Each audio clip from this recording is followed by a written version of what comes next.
మూర్ఛ వ్యాధి అంటే ఎపిలెప్సీ, ఇంగ్లీష్లో ఎపిలెప్సీ అంటారు. ఎపిలెప్సీ అంటే ఏంటంటే ఫిట్స్, అంటే ఒక సడన్గా మనిషి కింద పడి కొట్టుకుంటుంటాడు, దాన్ని ఎపిలెప్సీ అంటారు.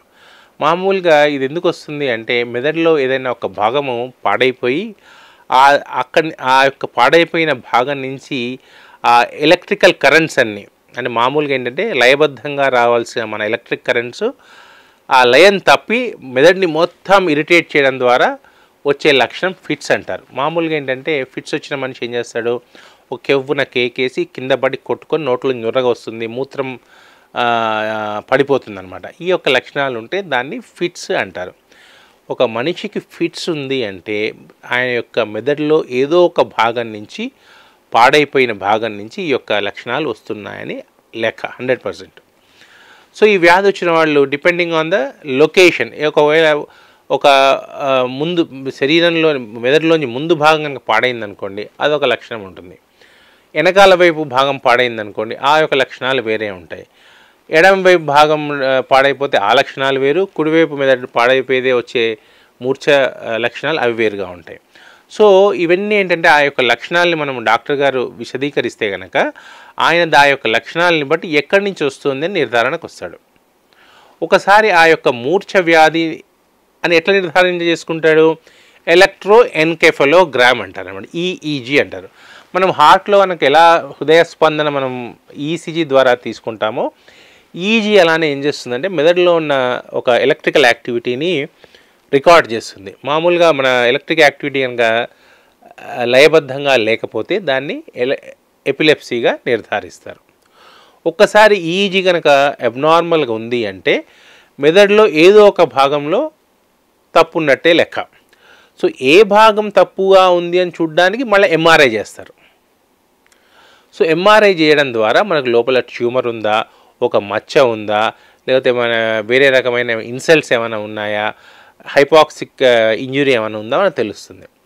సో దాన్ని ఏం చేస్తాం, ఒకసారి మనకి ఎంఆర్ఐ ఎవిడెన్స్ ఉంది, ఈజీ ఎవిడెన్స్ ఉంది, అట్లనే పేషెంట్ యొక్క లక్షణాలు, ఈ 3 ఎవిడెన్స్లు మన దగ్గర ఉంటే దాన్ని ఎపిలెప్సీగా మనం నిర్ధారించుకుంటాం.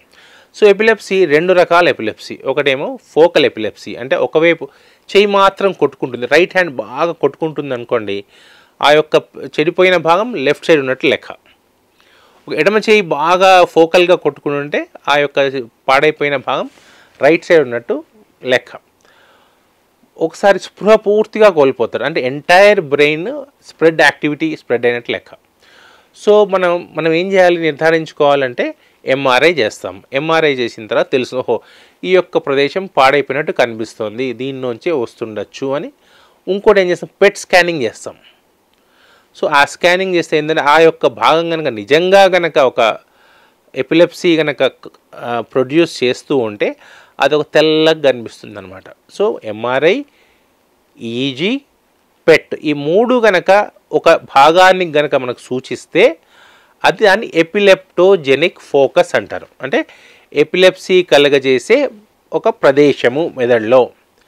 అది 2 రకాలు ఉంటాయి. ఒకటి ఏంటంటే తేలిగ్గా ఆపరేషన్ చేసి తీసే ప్రదేశం. సో ఆపరేషన్ చేసి తీసేసి ద్వారా ఆ యొక్క సమస్య సాధ్యమైనంత తగ్గించే అవకాశం ఉంది. ఒకవేళ ఆపరేషన్ చేసి తీయలేమనుకోండి దాన్ని ఇంట్రాక్టబుల్ ఎపిలెప్సీ అంటారు. ఇంకా మందులు కంటిన్యూస్గా జీవితాంతం వాడాల్సి వస్తుంది. దీన్ని యాంటీ ఎపిలెప్టిక్ మెడికేషన్ అంటారు. అన్ని ఎపిలెప్సీలకు ఆపరేషన్ ద్వారా సమాధానం ఉండదు. ఫస్ట్ ఏం చేస్తారంటే ఎపిలెప్సీని కంట్రోల్ చేయడానికి మందులు పెడతారు. యాంటీ ఎపిలెప్టిక్ మెడికేషన్, ఫినోబార్బిటాన్ కానీ, ఫినైఫెంటాయిన్ సోడియం కానీ, వాల్ప్రోయిక్ యాసిడ్ కానీ, కార్బోమజిన్, చాలా మందులు ఉన్నాయన్నమాట. ఈ మందులు పెట్టి తగ్గించడానికి ప్రయత్నం చేస్తారు. ఉదాహరణకు 2 సంవత్సరాలు గనక మందులతో కనుక తగ్గించలేకపోతే దాన్ని ఇంట్రాక్టబుల్ ఎపిలెప్సీ అంటారు. అంటే భరించశక్యంగాని ఎపిలెప్సీ అని అర్థం. వాళ్ళు they are the surgical candidates. Then operative workup start అవుతుందన్నమాట. ఆ పేషెంట్కి ఎంఆర్ఐ చేయడము, మళ్ళీ పెట్ స్కానింగ్ చేసి చూసి నిర్ధారించుకొని ఆపరేషన్ చేసి ఆ యొక్క చెడిపోయిన ప్రదేశాన్ని ఆపరేషన్ ద్వారా తీయడం ద్వారా మనం ఎపిలెప్సీని కంట్రోల్ చేయొచ్చు, తగ్గించవచ్చు. ఇది ఇన్ నట్షెల్ ఎపిలెప్సీ గురించిన కథ.